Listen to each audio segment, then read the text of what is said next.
Hi guys, this is Tito Ermski. Isang mabilisang sinigang tayo ngayon na spare ribs. Yan.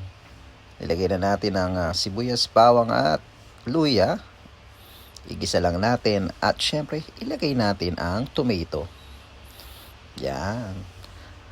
At after niyang magisa, lagay natin syempre ngayon ang ating meat na spare ribs.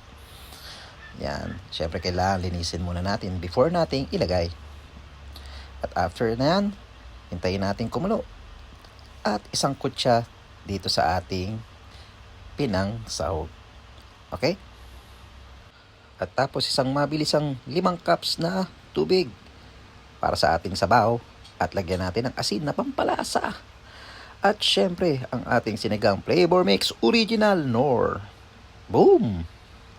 I-shoot na kagad ang radish. At syempre, samahan natin ng okra or lady fingers.